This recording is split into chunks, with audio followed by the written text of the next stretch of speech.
evening with the news tonight. I'm Royce and Drake. Thanks for joining us. Now for the headlines. Tonight's headlines are powered by Top Brands. Woman reportedly kills husband before burning down their home in the city. A fireman in custody after a pedestrian is killed by the fire tender he was driving. And the son was killed by his father after intervening in an altercation between the father and his mother. News in depth begins now. First up, we start on a sad note in the city. An abusive relationship ended tragically when a woman reportedly killed her reputed husband, then set the house on fire. The incident occurred just after midnight at their 39 West Rambert home. Dead is 56-year-old Christopher Bramble, a father of 5. Residents say the couple were involved in an abusive relationship. There are reports that both the suspect and the dead man were trapped in the house. Neighbors said when the woman was rescued from the house, there was blood all over her body, along with burns she had also sustained. Yeah, she been in the building. Oh, wow. When them boys go and kick down the door, for she come out, she say, you left me like dead. And then by end up kicking out door, she come out with she air with fire. The dead man's brother said the woman was heard all day yesterday saying that she would kill the man and burn the house down. I always do this thing, not the first time someone like try letting this place fire, not the first time, not the second time. All my neighbors, them, you act everybody to the neighborhood, they can tell you about someone. Night and day you can't sleep with someone. She cut in the face, she joke you up. The police them don't do nothing concerned with someone, nothing, not report you at the station about someone. All the same, all in the day, she doesn't burn down the place, all in the day. She burn down the place, she threaten. You see, every day it's the same thing over and over. You can't sleep for days, you can't sleep when someone drink. Oh, it looked like if it's jokey first. Because when she come out of the house there, her skin was full of blood. When the man tried to rescue, and then the word she used, he in there, he died in Alberton. Doesn't make he end up getting more bone, because them guys might do the CV. Residents also said that the woman had always threatened to kill the man and recalled several times before where the woman had wounded him to his face, head and other parts of his body. And since I came here to live, she and this man always, but she's been the abusive one. She's jokey up. She tried to burn out yours more than one time. This was the third time, and she succeeded this time. Yesterday, he went here stand up drunk, and she went drinking too, right? But then I didn't know what happened. I see the fire start blazing, but how the door went, it locked from inside, and we hear hollering. Like when somebody beating you and joking you up and so. But we know that he drunk, but we know because there's always fight. So nobody know what really going on. But we hear he hollering and she cussing. When I went going in my bed now, I raise up because I'm looking up. The bed is right there if you could see. And when I pull the blanket, I see the fire, I start to alarm everybody. Abuse, she was terrible in the neighborhood. She wasn't nice because some nights you can't even sleep. Enough nights. Sometimes she was cussing this man don't even be at home. But she always said that she can burn down the house. Up to yes, the whole day she said, I was in court one time because she threatened to burn the house. And I go make a report because look how close we house is. The situation was upsetting to residents who also blamed the police for not taking the threats made by the now dead man seriously. However, police investigators told this newscast that there was no evidence to support those allegations. Yeah, these people report them many times, but the police them don't take no action against this girl attitude. She even tried to kill her own child. The child adopted, the sister to take away the child from she. She was a very abusive girl. She started that fire in there last night.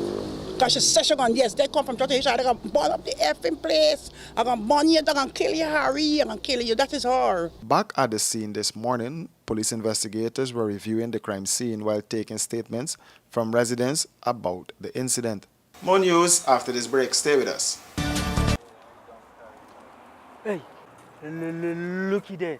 Let me go techie boots. Boots?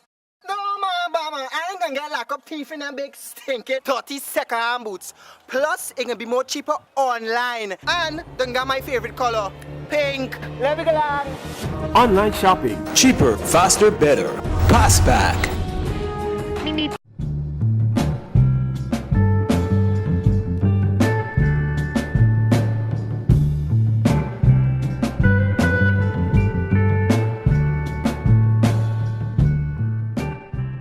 Are you having problems sleeping at night? Well, worry no more. Comfort Sleep mattresses are simply the best. Comfort Sleep provides quality products, factory fresh and better value. With every purchase you make, you become part of our family and help to fulfill the need of the less fortunate.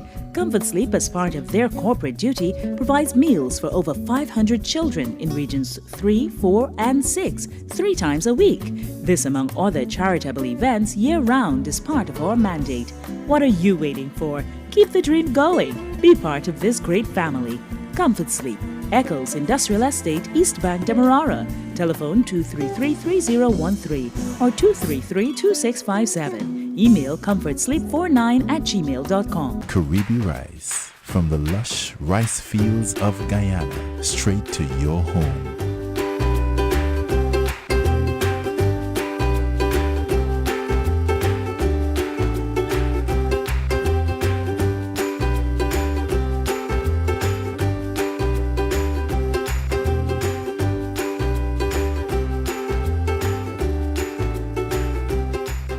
Caribbean rice, our people.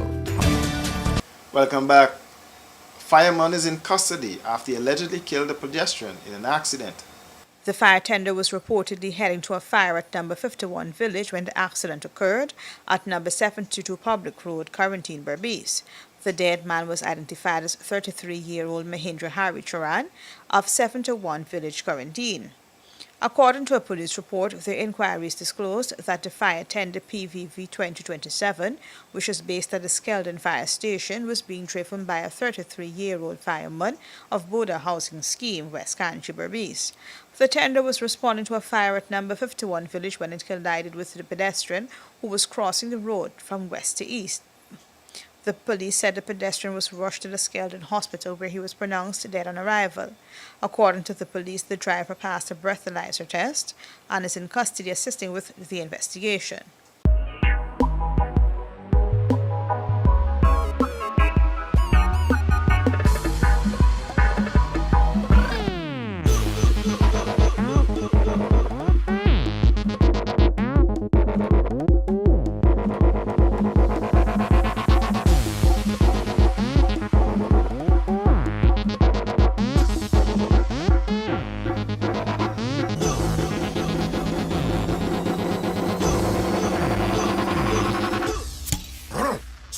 A man's beer.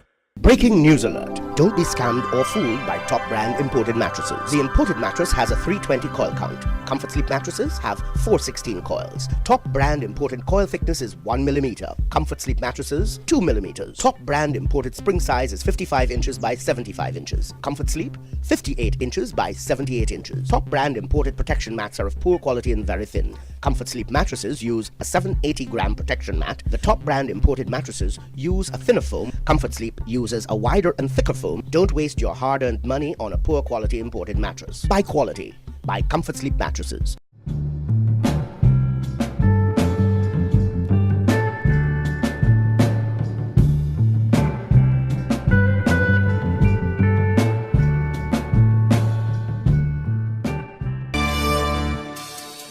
And before we go this evening, some sad news once again.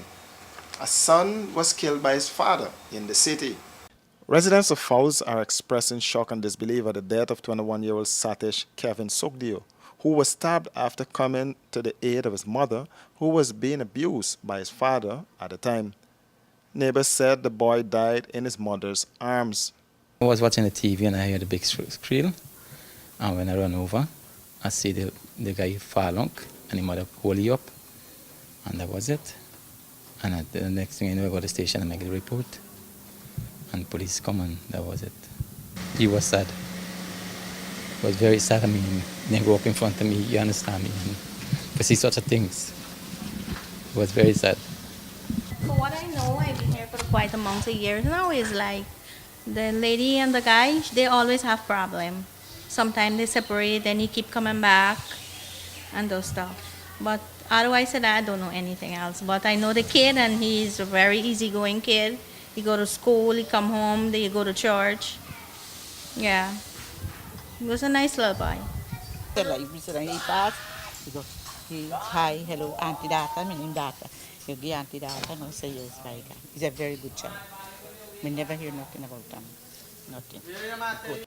The murder took place at 217 5th Street, Fowles, East Coast, Demerara on Saturday night.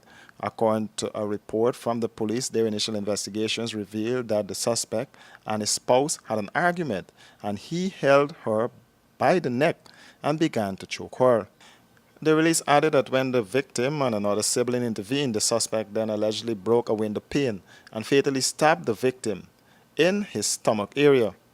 Commander of C Division Calvin Brutus told this newscast that the postmortem examination on the remains was conducted today, and the file will now be completed and sent to the DPP for advice.